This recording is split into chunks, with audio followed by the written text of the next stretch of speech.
Olá, esse aqui é um trabalho referente à matéria de eletricidade aplicada, o laboratório 3, em que nesse laboratório é pedido para a gente fazer o dimensionamento e simulação do circuito passa-faixa.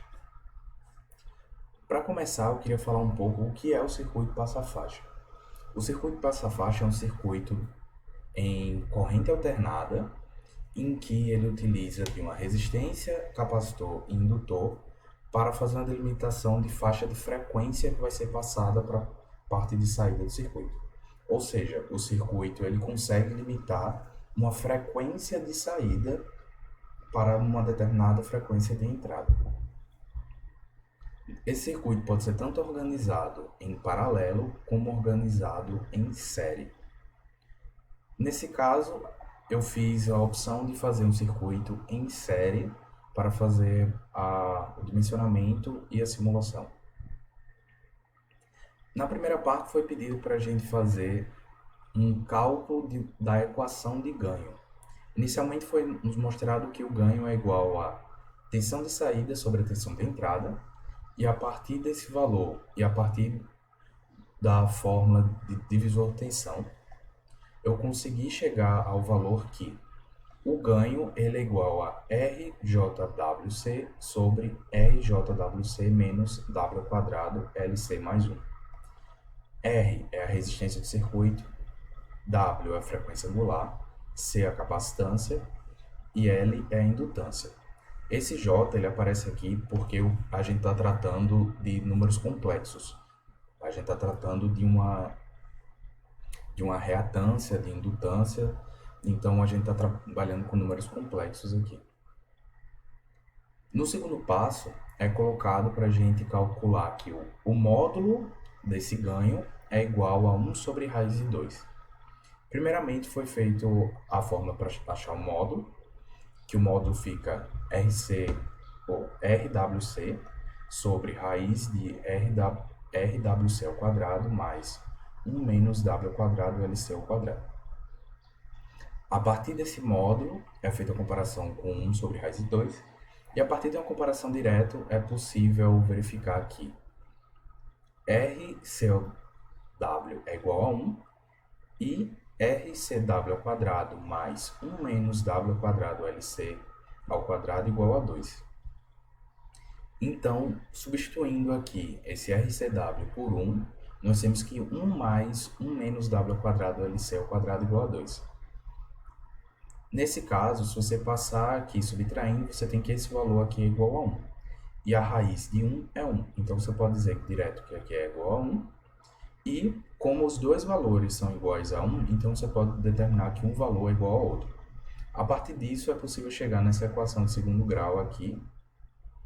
E fazendo a divisão dos termos para utilizar a operação de Bhaskara, a fórmula de Bhaskara, nós temos que o termo A é igual a LC, o B é RC, o C é menos 1, já que o X da questão é a frequência angular. Nesse caso, nós temos duas equações, em que temos a frequência inferior, o limite inferior da frequência angular, que seria negativo, e o limite superior da frequência angular, que seria positivo. Fazendo os cálculos dessa frequência, nós podemos chegar aqui, utilizando a fórmula de Bhaskara, que 4L ao quadrado, C ao quadrado, W de CI, que é a frequência do limite inferior ao quadrado, mais 4LC ao quadrado, W de CI, R, menos 4LC igual a zero.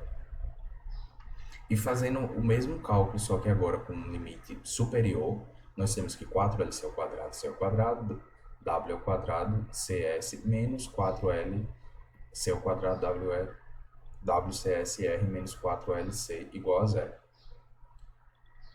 Fazendo a soma das duas equações, multiplicando a equação superior por menos, nós chegamos ao valor que 4LC ao quadrado, C ao quadrado, que multiplica a diferença das frequências angulares do superior ao quadrado menos o inferior ao quadrado, menos 4LC ao quadrado vezes a resistência vezes a soma das frequências angulares é igual a zero.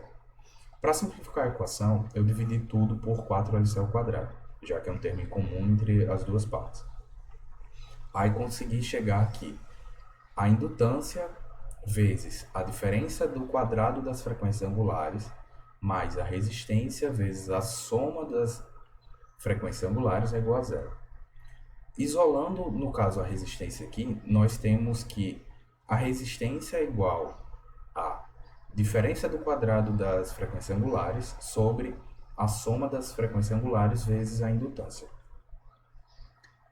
A partir disso aqui, eu fiz aqui o cálculo tanto da frequência angular inferior e superior, como do quadrado das frequências. Sabendo que frequência angular é 2π frequência, e nós temos já dado pelo projeto tanto o limite inferior como o limite superior dessa frequência, então nós conseguimos chegar aqui às suas frequências angulares, a soma das frequências e a subtração do quadrado das frequências. A partir desses valores, só foi uma substituição simples, e é possível chegar que a resistência é 4.886 vezes π indutância. A partir disso aqui, nós podemos chegar aqui. Nós temos uma comparação entre a resistência e a indutância, mas não temos um valor de capacitância. A fim de resolver a equação, eu estipulei um valor de capacitância de 3 vezes 10 a menos 6 farads, e a partir desse valor estipulado, eu fiz a substituição numa das equações anteriores, simplifiquei a equação dividido por 4LC e obtive uma equação mais simples e fiz a substituição dentro dessa equação. A partir disso, eu consegui obter a indutância de 1,62 vezes 10 a menos 4 Henry, e a partir dessa indutância, fiz a substituição e achei a resistência. Com isso, fiz todo o dimensionamento do circuito, achando a resistência de 2,49 ohms, uma indutância de 1,62 vezes 10 a menos 4 Henry e uma capacitância de 3 vezes 10 a menos 6 farads. A partir desse dimensionamento feito, eu parti para a parte de simulação. Na simulação, foi estipulado uma tensão de entrada de 100 volts e a frequência foi dada para a gente utilizar uma frequência dentro do intervalo de frequência estipulado. Eu utilizei uma frequência de 7,5 kHz e a partir dessa frequência teve algumas simulações foram feitas. A primeira foi a simulação mais simples do circuito, tendo a entrada e a saída, e foi verificado que a entrada estava igual à saída, já que está dentro da frequência permitida nesse circuito passa-faixa. Já na segunda etapa de simulação, foi adicionado ruídos. O primeiro ruído foi 1/10 do valor mínimo. Só que com esse ruído, ainda ficou dentro do limite superior, fazendo com que a entrada se tornasse ainda igual à saída, apesar da existência de um ruído no circuito. Mas se você for ver o circuito de saída, não há aparência desse ruído. Já na segunda etapa, foi posta para a gente colocar um ruído 10 vezes maior do que o limite superior.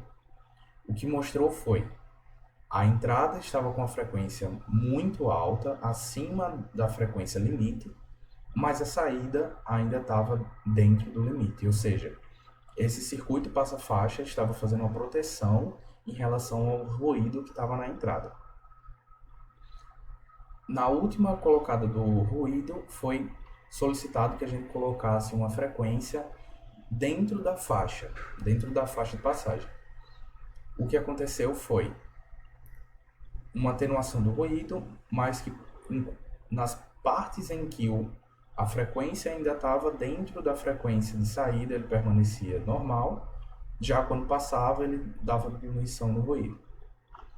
E esse foi o trabalho, o processo era esse, de fazer o dimensionamento e a simulação do trabalho. Espero que tenha ficado bem entendido, então valeu, era só isso.